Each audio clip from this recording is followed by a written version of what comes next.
And we are live. And hello, movie lovers. So I have Will from Conversations about dot dot dot. And we're sorry that weren't able to do a She-Hulk review. I actually had some stuff that came up on short notice, but that doesn't matter right now because we're going to be talking about episodes 3 and 4 of She-Hulk. So with that being said, let's go on ahead. Let's get started.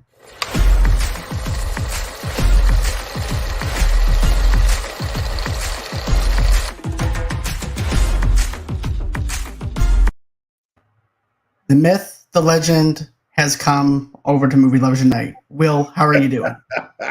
Doing well. Just celebrated a couple days ago. Just celebrated my 49th year around the sun. And, nice. It's been an awesome time, and I'm just thankful that I'm alive to see it. Amen to that, brother. Amen to that. So tonight we're actually, like I said, we're going to be doing episodes 3 and 4 of She-Hulk. And basically with episode 3 is the people versus Emil Blonsky. Mm-hmm. Yes. And I really love this episode because of the fact now we actually get to see Jennifer take on somebody with supernatural abilities and stuff like that and trying to get him off the hook. Because at first we're like, okay, this is probably not going to work because of the supernatural entities. Yes. At the same time. But that's what I like about that, though, is the fact that we get the Emil thing, but then we actually go into the elf of Asgard and stuff like that, and how she's impersonating a singer and stuff like that. So I definitely like how they handle that. Yeah, I thought it was interesting that I had heard a while back that we were getting Megan Thee Stallion in some sort of role in the show, and I'm like, well, who else can she play other than herself? So right. It was interesting how they kind of did it, because they did it with this whole auspice of this light elf who was impersonating her, and this lawyer who, by the way, fun fact, this dude that has been Dennis, I believe is his name, not the greatest dude at all. Not the greatest dude, like just as far as a character. I mean, he was the one that, of course, episode 2 had the line about, oh, hey, there's a cute female over there. I'm going to go talk to it. Yeah, that's like, yeah. It bought Megan Thee Stallion a car, which is really interesting on a couple of levels. Because, like, first of all, I'm pretty sure Megan Thee Stallion has enough money to buy her own vehicles. She doesn't need a guy buying her a vehicle, especially a guy that's a lawyer. Exactly. Right there, that something wasn't quite right. Most definitely, because here's the thing: that elf was actually giving them a lot of problems, and we didn't understand what she was doing at all. I mean, yeah, they explained it, but then seeing what she was doing and impersonating the singer, and then also too impersonating the judge, doing all that stuff was actually pretty funny. And then at first you're thinking, okay, well maybe there might be a chance that this actually could swing into the elves' way, in a sense, until she actually impersonated the judge, because she can actually do more time for impersonating the judge than she can impersonating the singer. Like shouting out, like, you can't do that. That's illegal. You can't do it. And they tried to claim amnesty. Like, they tried to claim she had amnesty because she's from New Asgard. And I'm sitting there going, like, do we end up getting a scene from Valkyrie where she just shows up and says you don't have diplomatic immunity because you're in New Asgard? Like, you don't get to get away with that stuff. Like, that would be funny to just have Valkyrie just show up and just be like, no. Exactly. And then also too, I like how she basically winds up, just shape-shifting into that other character, the douchebag lawyer. Because I love harassing the women on the workplace. Yeah. And Pug. I was like, the person is Pug, and Pug is sitting there going like, that's not me, right? Like, y'all know me. That's exactly something that he would actually do and say, though. That's the thing. Yeah. That's what makes it even funnier. But, I definitely like also, too, where basically you're having Jennifer who's trying to struggle with the name change, trying to go through all this stuff, and then trying to find her place in this world. And then she's also having to take on Emil, who actually winded up fighting Bruce Banner on the Incredible Hulk movie. Yep. And, I like how he goes, and it's kind of, does it just remind you of like the serial killer or something like that, that kind of vibe where he brings in these other people that are following him. to try and back him up because the 8 soulmates, and you find out they're actually brides, all dressed in the same outfits. I'm just like, what? Kind of reminded me of that movie Midsummer because of the way they were dressed up in that horror movie. But I feel like that actually worked, and he's over there waving to them, throwing little kisses because he thinks that he knows he's going to get off. And I liked it. I liked how they did that, and then of course Wong coming in made me fanboy over Wong. A couple of times he came in while Jen was laughing at Dennis for thinking that he was actually dating Megan Thee Stallion, and she's even like, Megan Thee Stallion, you mean multi-Grammy award winning Megan Thee Stallion, singer-songwriter Megan Thee Stallion, and she's just cracking up, and then Wong shows up in the middle of that. Oh, perfect timing. Let's go deal with it. That's how I felt. I felt like Jennifer's like, okay, enough about this. Have fun at your case. I'm going to go on ahead and take care of this case. And Wong is over there admitting openly that he was the one who broke him out of prison to do that underground fight that we saw in Shang-Chi. The train is part of being the Sorcerer Supreme, to being the new Sorcerer Supreme since Doctor Strange had been blinked out of existence. Yep. And, I thought that was actually pretty funny. And then all of a sudden, she winds up bringing him back. Wong winds up showing up again during the trial.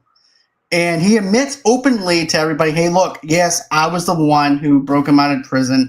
Yes, it was my fault and my doing. But he returned on his own terms. So therefore, he's rehabilitated and reestablished as a better human being. Right. And then, look, you just openly admitted to breaking somebody out of prison, which is also against the law. And I like how Wong just makes his exit. I gotta go.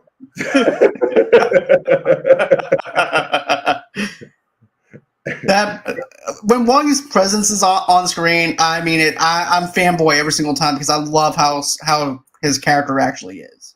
And it's weird because you wouldn't think that Wong would be the breakout. Because you think about it, Wong really is slowly becoming the fiber that connects the MCU, like Nick Fury was in the first big wave of stuff in the first arc, all the way through to Endgame. Fury is kind of the leading person that's bringing everybody together. In this version, now we got Wong kind of being the person to bring everybody together. I mean, we see him in Shang-Chi, we see him, of course, in Multiverse of Madness. We see him interacting with Spider-Man during No Way Home. We see him now in She-Hulk. Like, what else is Wong going to show up in? Like, are we going to end up getting Wong in season 2 of Loki? Like, at this point, I'm okay with that. All over the place. I love it. But I love seeing it. Right. No, you go ahead. To be honest, okay. But to be honest with you, dude, like the way I felt was this: like, I thought I would get tired of seeing Wong in 2 episodes because in episode 4 he shows up, of course. So I'm thinking that this would be too much Wong, but no, I was wrong. I was wrong about. I love it. Pun intended, by the way. Right, pun intended. But you know what, though? His presence is actually beautiful, though, and I liked having him in there. But let's focus back on Pulaski, though. But I thought that whenever he starts transforming into Abomination, I thought that concerned me a bit. Yes, because I thought that he was actually going to break out again, but then whenever we see him taking the shoes, putting it down there, kind of like what Jennifer is, she's actually in control of her own being. And I was thinking that she was actually going to use that to actually prove her case. She goes, look, I'm able to, here's the thing. I thought that she was going to do this. I'm able to control my emotions and stuff like that. I'm able to control my powers. And now look at what he's doing. But no, she winds up spinning it in another direction. And I'm glad they didn't do this paint by the numbers kind of thing where it's like, let me be the one who represents him and show myself to him and relate to him. So I'm glad they didn't do that. Yeah, and also it's interesting too that Wong's biggest part of it is that I offered him asylum on Karmatage, and then he didn't take it. Hey, Brandy. No. Hey, baby. But by the way, I'm talking to Brandy, not Will. But hey, baby. But anyways, that was directed toward Brandy. It's okay. Right. Exactly. That's me breaking the fourth wall, by the way. Right. low 4 or 5 But break. exactly. But then, they're like, okay, well, you ended up doing your case. Then that's when like we said before, with Long showing up, and then what we wind up seeing after that, we wind up seeing her win the case. And I definitely like how she's now able to be a good lawyer and have a reputation because of the fact that how she is as a lawyer. And then she's also kind of slowly starting to embrace the whole She-Hulk thing in this episode, though, too, by the end of the episode. Because I like how she calls out the reporter. She goes, I did not call myself She-Hulk. Some stupid, yeah. But let's talk about the guys that jumped her, because that was something that I didn't know that much about. Hold on just a second. Before we get into that, one thing I do want to bring up, too, is the fact that Dennis technically gave her the idea of how she ultimately clinched the case, which she didn't even want to admit. She was like, did Dennis just give me an idea?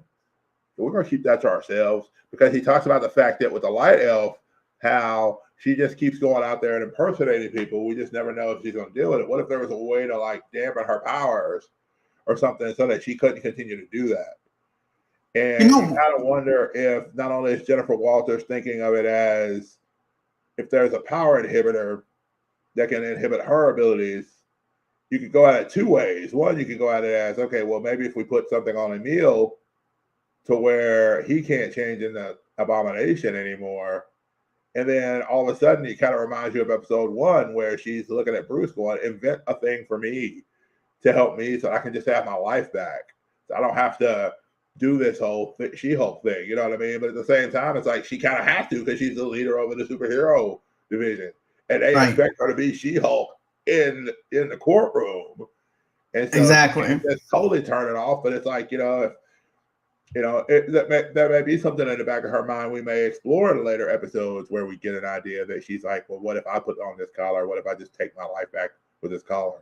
Type thing. Well, my thing instantly went to X-Men Last Stand, where basically you have the mutants trying to change back into their normal formation, but also too it also goes into what Thunderbolt Ross said about the fact that you need to have some type of restrictions on these super beings, otherwise they can do whatever they want. Yep. So putting some restrictions on criminals that have super like powers, I'm actually have to agree with her, but also too, I can just see how this could actually get flipped.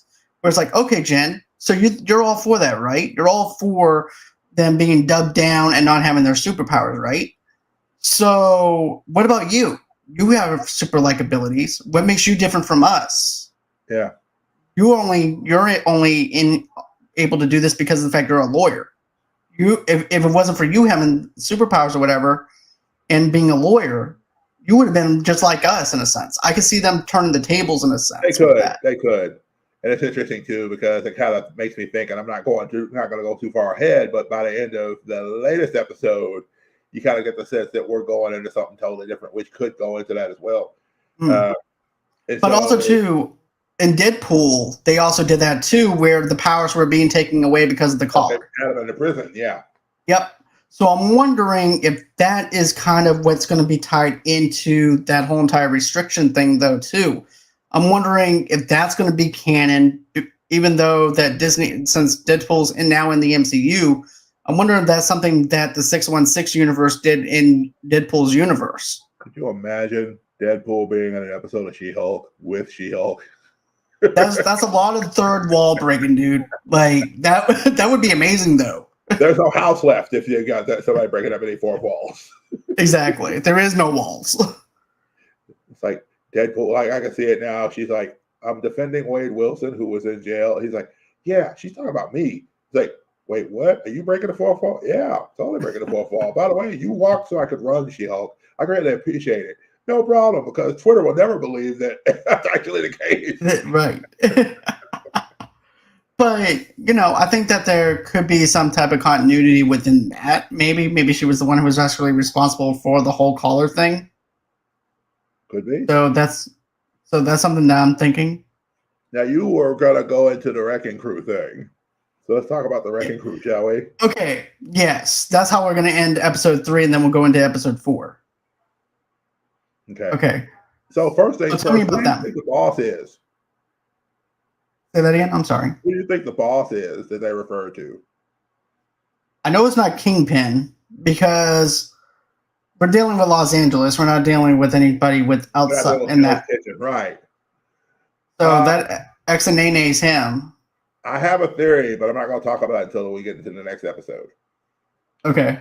But so anyway, yeah, we got the wrecking crew. We got these guys that come up with Asgardian weaponry, and she even says to them, like, "What did y'all rob a group of Asgardian construction workers or something?" And it's literally, I think at one point they even say Thunderball, like they call one of them Thunderball. And so it's actually the wrecking crew, and they debuted, I think, in Thor comics, and they got weapons that were enchanted by Odin. And so then they got blessed by powers by some, I can't remember who it was in the comics, but they got given powers by somebody. And so they became the wrecking crew. And it was like Thunderball, Crowbar. Like, there was 4 guys who basically were running around with different enchanted Asgardian weapons. Not that they used them real well against Jennifer, but the twist on it was one of them tried to get her blood. That's interesting to me. It's interesting to me because of the fact that, I wouldn't be surprised if it might be Zemo or someone that is trying to get her blood for maybe getting another abomination on their hands or something. I could kind of see that. Of course, we've also gotten the tiebacks to Emil Blonsky from the Hulk movie. That was the MCU version of the Hulk movie, not the Ang Lee one. But we also remember there was also another character who was messing with the blood of the Hulks. The certain doctor was running around trying to get the blood of the Hulks and he had mass produced it. Remember, that's how he created the abomination in the first place. And then eventually you end up with him lying on the ground. In the end, he's got Hulk blood dripping into his head. So we could. I forgot about that, dude. Because version of the leader as well. Yeah, you see, that actually makes sense now because I forgot all about that even happening. I haven't seen that Hulk movie in a long time, so it might be a good idea for me to brush up on it because there's stuff that I don't remember. Mm-hmm. And I do remember the doctor. I do remember him trying to get the blood for himself. And so I'm wondering if he's trying to sell it or maybe turn other people into superhuman beings or something like that, or try to use it for himself. He could be, but there's something and the thing about it is that's not even my theory. That's like me thinking in road to something. That's what I'm saying. There's a specific thing I got to talk about in the next episode. So, but anyway, so yeah, we get this whole moment. They try to jab her. It fails because she transforms into because they even say if you're going to run around flaunting, your powers or whatever, just be prepared to deal with it. And at first she's kind of freaking out and she's like, oh, wait a minute. She just transforms on them. I love it. And, I like how she winds up taking them down. I definitely like that scene. And then she's just remembering, oh, wait, I can turn into She-Hulk. Dude, that one dude has to be enchanted by Asgardian power because she launched him so far up in the air, dude. He should have broke every major bone in his body and his back especially. She just Greco threw him up in there like, yay! Like he was nothing. Just like a paper doll. That's all he was. But I want to talk about one more thing with the theory, though, in a sense. Do you think we might actually get a Gray Hulk or a Red Hulk? William Hurt passed away. So he was the current Thunderbolt Ross. Now we have the multiverse in play. Is it possible they bring back Sam Elliott from the original Ang Lee movies? And that's how we get a slightly different version of Thunderbolt Ross. And he becomes the Red Hulk.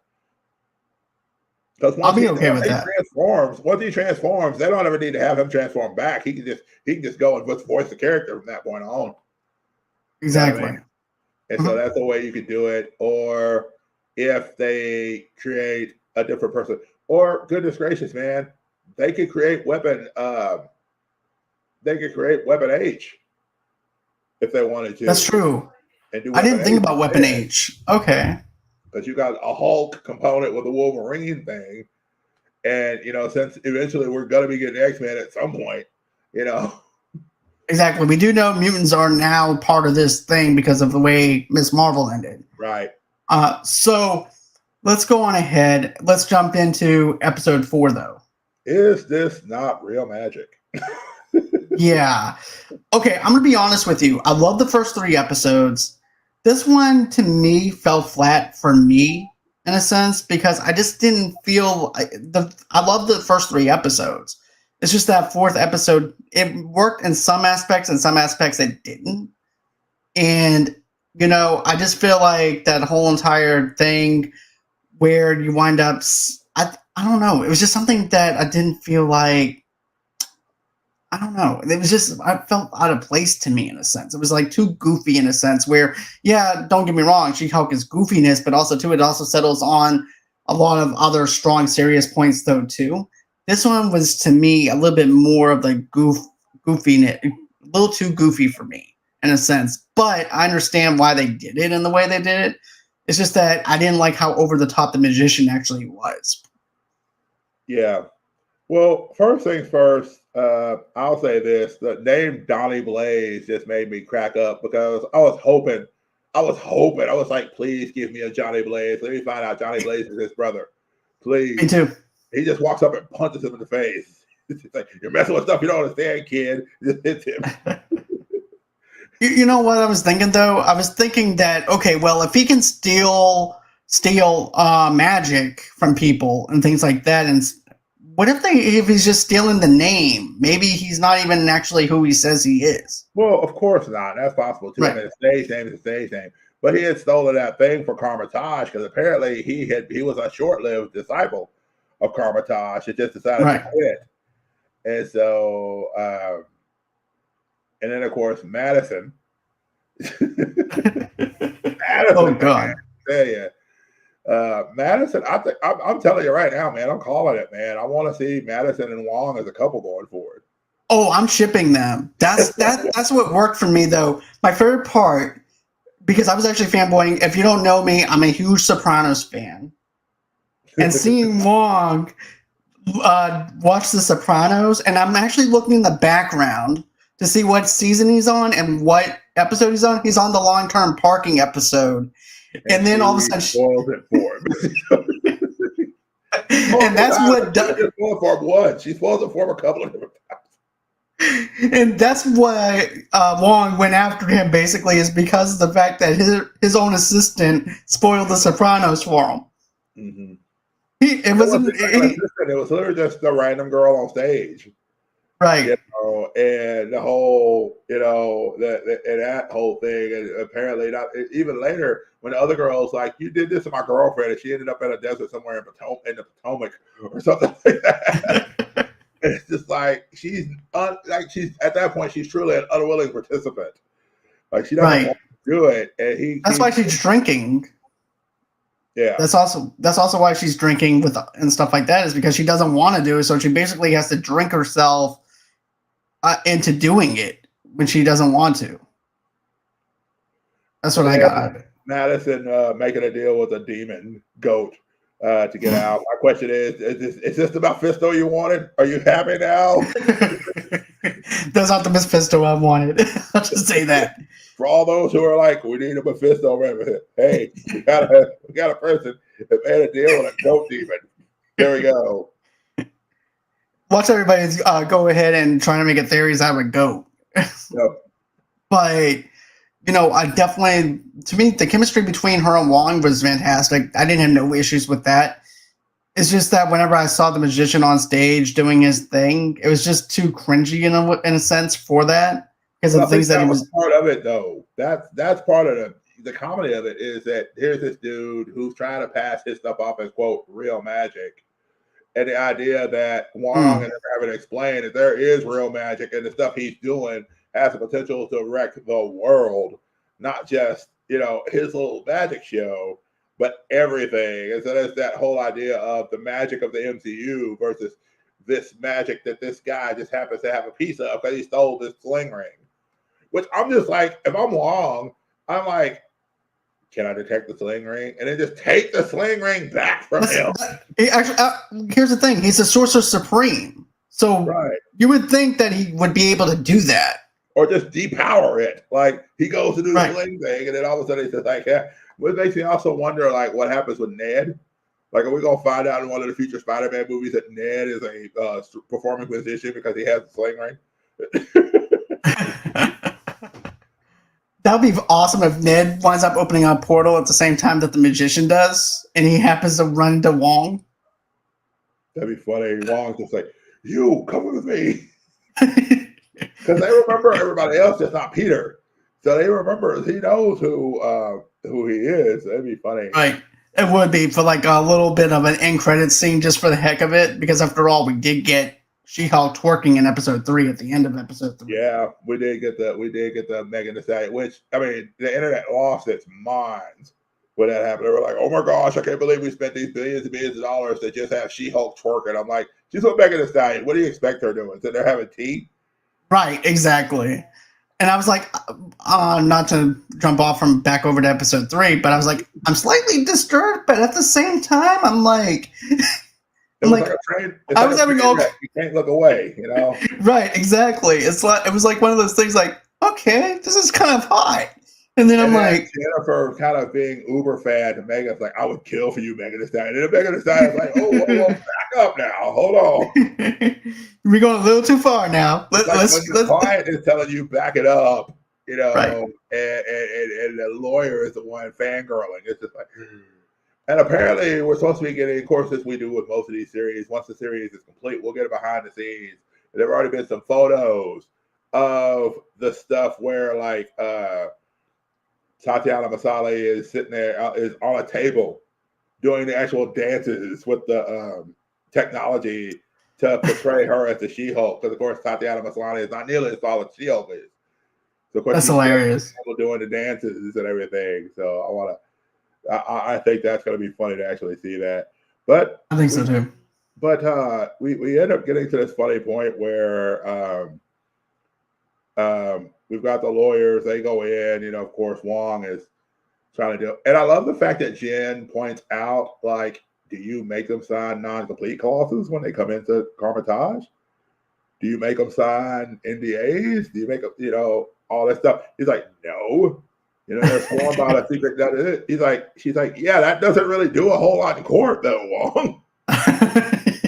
So really, she's basically just telling him, look, you don't really have a case here. You don't have no paperwork to prove anything, but I'm going to try and do my best here. But I was just wondering, though, too, like, nobody's even saying, well, Wong is back over here.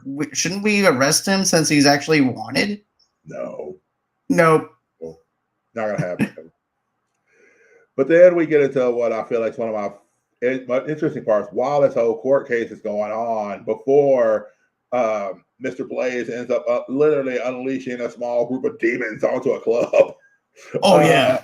We get to the speed dating thing where, of course, her assistant is trying to help her with her dating profile as Jennifer Walters. And she's like, well, why didn't you do it as She-Hulk? She's just like, I don't want all that drama as She-Hulk. I don't want to go through all that, da-da-da-da. And then sure enough, she ends up doing it because she's not gotten any updates. And then she goes in and does a thing as She-Hulk, and like it just blows up. It's just like she's getting all sorts of notifications then. And then she's just like, yeah, this would suck to the self-esteem of Jen. You see, though, my fiance and I were both talking about this, though, too. I was like, because the dating world does suck. I mean, you do get a bunch of douchebags and stuff like that. Everybody's like, well, that scene didn't really do it for me. I was like, to be honest with you, that's probably the most realistic thing that you can actually do, because there are a lot of ball bags out there that are like that. Yeah. And stuff like that you would wind up dating or going on a blind date, and it just doesn't work out the way you were hoping that it will work out. So the dating scene has been bad up until, you know, I got engaged. But, you know, and I'm liking how realistic it is. And Jennifer just wants somebody that will actually support her and be there for her. And it's hard for that. So therefore she's like, okay, well, if I'm going to do this, I might as well just go on ahead and transform into She-Hulk because of the fact that I know that this can work for me and benefit from me. But also, too, this is something I really want to dive into. This is like a little bit of a deep dive on that. So, too, is like I want people to accept me for who I am. So I'm going to pretend to be She-Hulk. And then and what she does to the bodybuilder is this: she wants to see if he'll accept her for who she is the next day. I think it goes way past the whole entire thing that she was horny or anything like that. I think it goes past that. I think it was the whole entire thing of her wanting to be accepted. Yeah. And just pull back the curtain the next day to see if this guy's really going to stick around, if he's actually as nice as he puts on to be. But no, he only wants her for She-Hulk. He doesn't want her for her. Yeah. Now, something funny, two things that are interesting about the dating thing. Before she got to the guy that worked as the doctor guy.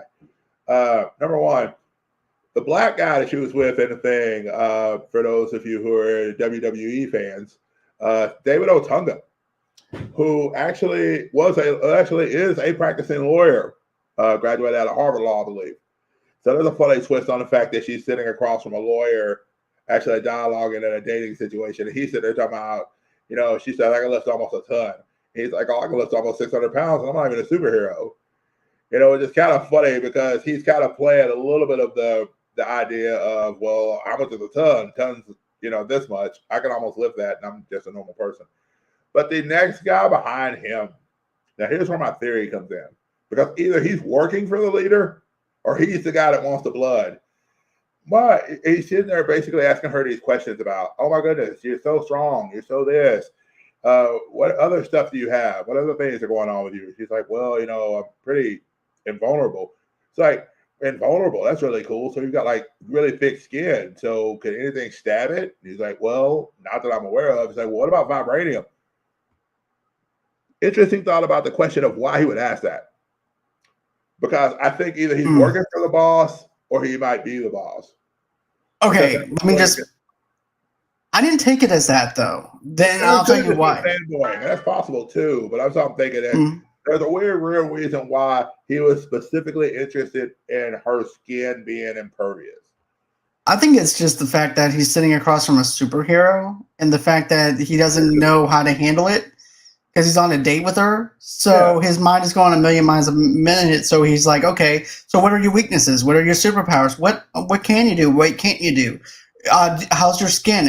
But then, how we always theorize about vibranium with our friends and things like that, and wondering about certain weaknesses. Maybe they might actually have a weakness against vibranium. So that's what I was thinking that he was going with it. And it could be that, but I'm just thinking that it's a possibility that he might be working. Like this date may be him trying to get some undercover information without it being super weird, although it's weird anyway. I forgot to mention that one date Jen did go on, and then the guy was just like, "Oh, she's okay. She's like a 6." He wasn't even willing to pay for the meal. Like he just kind of started off. He was reaching for his phone. He thought she was going to be reaching for his wallet. And he wasn't. He was reaching for his phone to just leave. Everybody's like, "Dude, that's cold." Thanks, Abby. I do appreciate that so much. Go ahead, subscribe over to Motor City Nerds. Show Abby some love over there. But man, I was thinking this though too. When it came down to that, I was thinking of the fact that she was trying to get out before he did. So it's like this tug of war type of thing where basically they're both playing off of each other, like who's going to leave first and be stuck with the check. Because you see her picking up her purse, he's over there playing with his wallet. Of course, this date is not going as well as she was hoping for either. Right. And you can actually see his phone. He's texting somebody else because he just wants to get out of there. And I've been in those situations too, where a girl was actually texting, calling her friend to say, "Oh, do you need help at the feed store?" I'm like, "Okay." I got up, paid for my meal. I said, "Look, you can go on ahead and pay for your meal. I'm leaving. Deuces." Yeah. We're trying if this ain't working. No. And so I've been there. She ends up meeting the one dude that is talking about how he says, and I thought it was really interesting how he said, "I really don't like talking about myself a whole lot. Tell me about you." And she was very interested in that. Like that was something very interesting to her. So she was just like, "Oh, really?" They was like, "Well, should we take?" And then we see this part in the trailer where he said, "Should we order some fries?" Now, here's the thing that's interesting. Should we order some fries? Of all the things they could possibly eat together, should we order some fries? Should have been the first red flag. It's to her like, why would we only be getting fries? Like, what? Well, I was thinking this, like, you can just take the fries. This is me being who I am. I was thinking, well, with the fries, you can just go on ahead and talk and go versus just getting a hamburger because you're cramming your hamburger in your mouth and therefore you can't really carry on a conversation. So with fries, it's easy to digest and easy to be able to take one at a time and eat versus having a hamburger in your mouth or a McDouble or something. So that was just the way I was thinking on that. Makes sense. And so we go there, and then we get to this fun part where Mr. Blaze is trying to do magic for the second time, and that's when the old girl is talking about, no, I don't want to do it. And even his manager is all behind it. Do the thing. He's like, let me try something different. So he does the dove. The dove comes out. Dove lays an egg. And I'm like, this is not going to end well. Like, that dove just came out of a portal to lay an egg. Something about this ain't lining up. And then the egg was hatching in her hand. And then what came out of the egg was not a chick, not a dove. It was a demon. Then it grew bigger. Then it scratched her. Then all of a sudden, he's trying to close the portal. And just floods the whole entire club. These demons. And so then he gets in contact with Wong. And Wong's like, he's like, what can I do? Is there anything I can do? Call my lawyer. And you see, I need that on a t-shirt. Like, I need Wong to call my lawyer. That'd be awesome to have as a t-shirt though, dude. I could just see a plain white t-shirt, but Wong just doing his thing and then have like the Anton lettering and have it call my lawyer.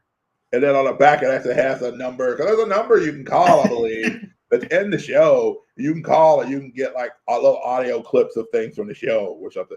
You see, Disney, you need to pick. Go on ahead, give Will a call. He knows what's up. Go on ahead and make this happen. Merch, man, I'm telling you. Merch, anyway. All about the money. But so, and then Wong, in one of the coolest moments ever, at the same time, it's like, oh gosh, no, don't interrupt her date. She finally got somebody she's interested in. But then he shows up. It's like, Miss Walters, why are you not answering your phone? And he goes, I feel like I'm your father. Because he had to go and get her from his date, from her date to pull her back and pull her into this area to release to get these demons back to where they need to be. And then when she says, I don't understand what my point is in being here, and he's like, be a Hulk.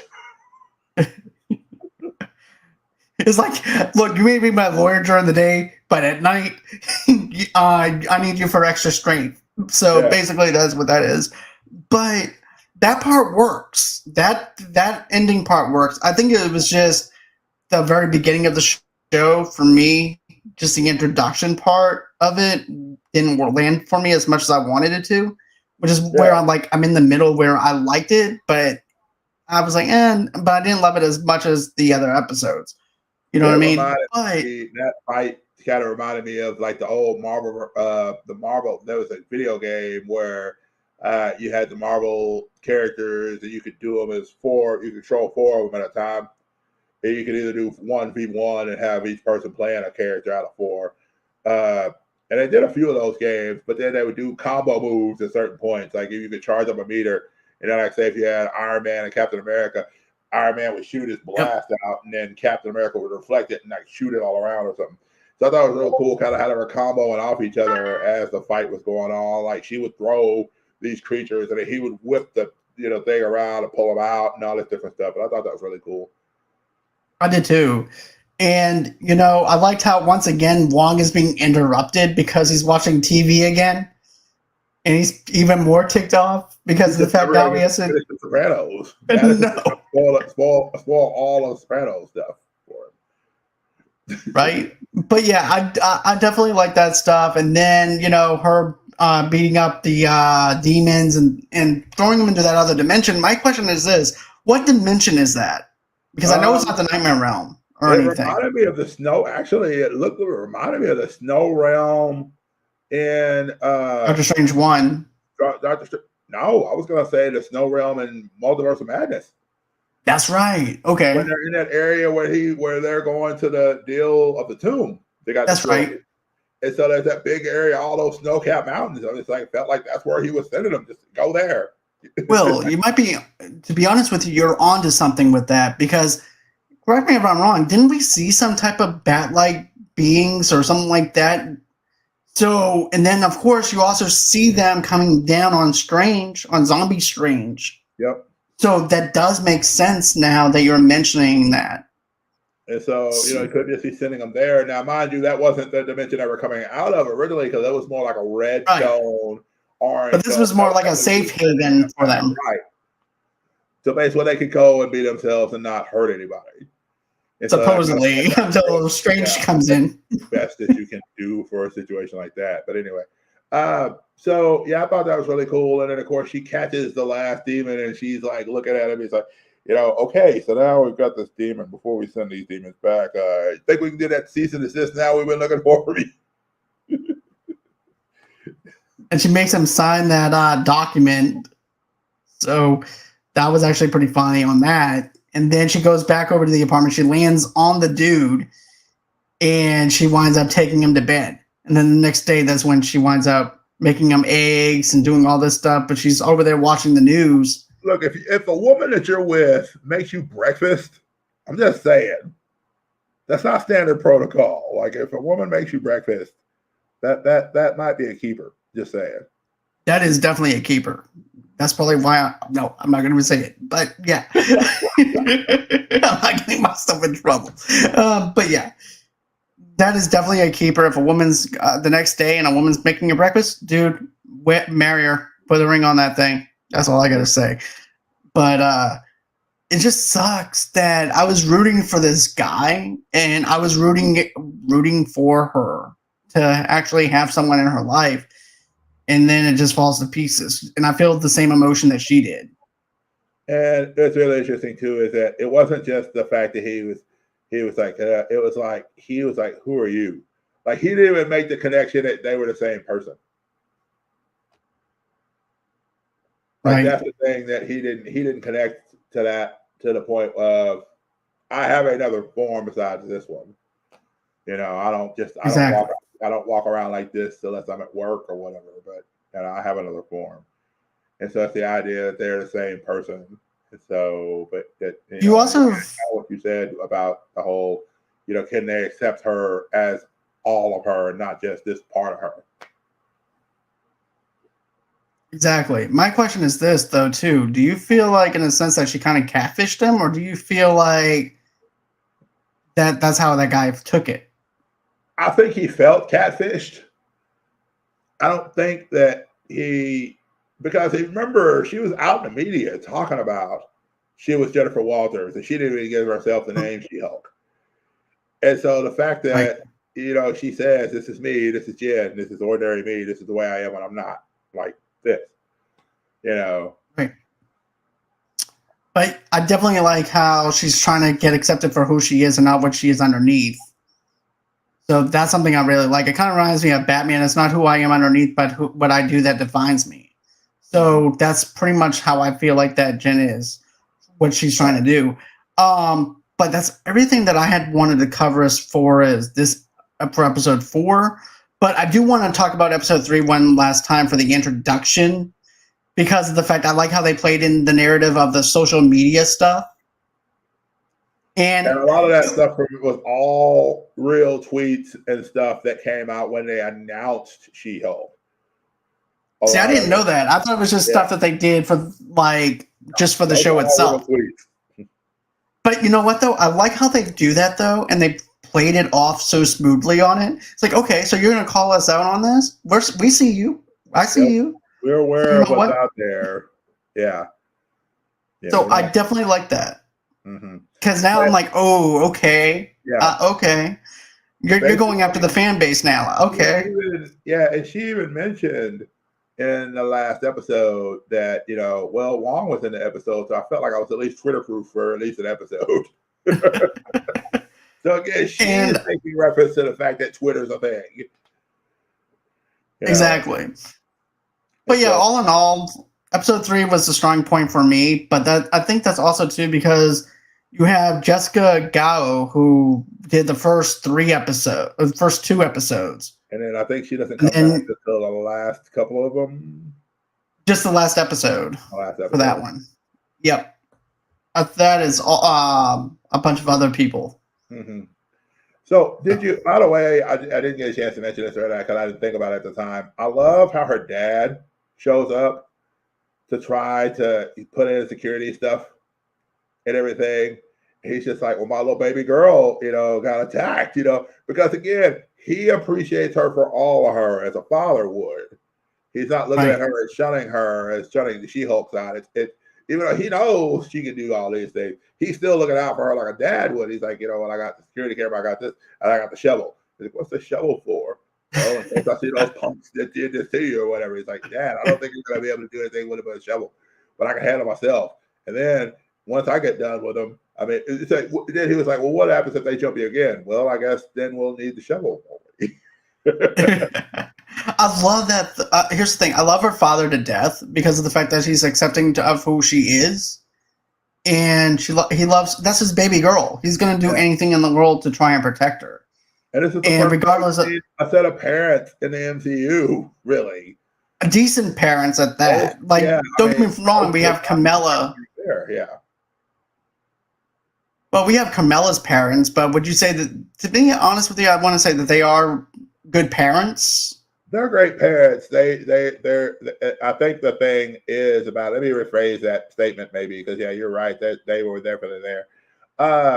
Parents in an adult superhero's life. Let me put it that way. That are not part of the supernatural aspect. I gotcha. I think it's a lot different when you're dealing with a teenager that you're raising, and she becomes a superhero, because that plays a lot. That's a different dynamic altogether. So. But yeah, I love the dad. And then, of course, we have to talk about that end scene. Not just the end credit scene, but also the very end of episode 4, where we find out Titania apparently trademarked the name She-Hulk. That was surprising. And then, they've talked about copyright all the way through this whole entire episode. Because remember where you wind up saying where basically Wong was and Wong didn't know anything about copyright, and neither did the guy. Even with Blaze, he didn't know anything about copyright either until Jennifer brought it up, and then Jennifer just automatically just forgets, and then she realized until it actually hits her when at her front door. Yeah, and I love how she looks at the guy and she's like, "I know when a certified litigation is coming to me, you can go ahead and just drop the act and give it to me." And that's what he does. That she's like, well, Titania is suing you. It's like, well, Titania is suing me for what? She broke in the courtroom on her own accord. I just offended people. They're like, no, she's not suing you for that. She's suing you for usage of the name She-Hulk. A name that they didn't really give her, to be honest with you. It was what the media was calling her. So all she was doing was just embracing who the media was actually. You know what I'm saying? So basically, she didn't really do anything wrong. It's going to be interesting on how they play that off in the courtroom. Right. Because if you get the legal trademark, I mean, it kind of makes sense that that's the way that Titania would kind of. Because again, she's a what do they call her? A super influencer. Right, super influencer. And so I'm like, she's got some sort of strength because she broke through a wall, Right. And so I mean, it could be interesting to see how that plays out, because again, we were talking about the theories on who is the boss of the Wrecking Crew. It's like, could be Titania too, because if she wants power similar to She-Hulk's, if you remember in the comic lore, she got her powers through Dr. Doom, giving her abilities from in Secret War comics. So she was strong, but she wasn't superhumanly strong until that occurred. Okay, my question is this, though, because I don't know too much about the She-Hulk villains and the lore in a sense, but I do know the mythology around She-Hulk and stuff like that, if that makes sense. But now, if she winds up taking that blood, does she turn into another version of She-Hulk, or does she just get stronger? Titania, and again, it's all going to be based on how the MCU wants to play it, because like I said, Dr. Doom had a machine that gave her enhanced strength and abilities. So if we're talking about playing with it from the standpoint of gamma radiated blood, I'm not sure how they're going to play it because you'd have to dilute it enough to where she wouldn't go green. You know, True. I mean, especially if she's going to be Titania, because Titania usually keeps her skin color and everything in the comics, at least. You know, you don't see her going green and her thing. She's just a bigger woman that's just running around beating up, you know, being able to throw hands with She-Hulk.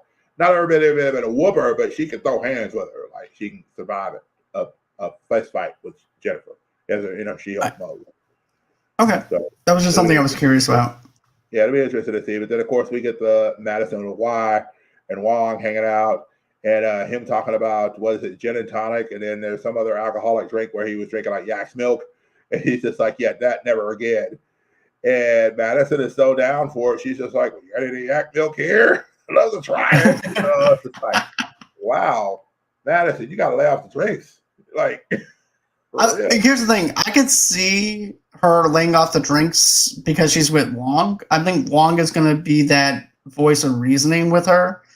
Don't get me wrong. I know that we're using I know Madison's supposed to be like this laughable character because she's always drunk and drinking. But also, too, people cover up stuff with laughter. Yeah. And with drinking and things like that. So I'm thinking that Wong is going to help her through that alcoholism. Yeah. Could be very much it. That'd be very interesting to see how that goes. And Same. so I'm shipping it.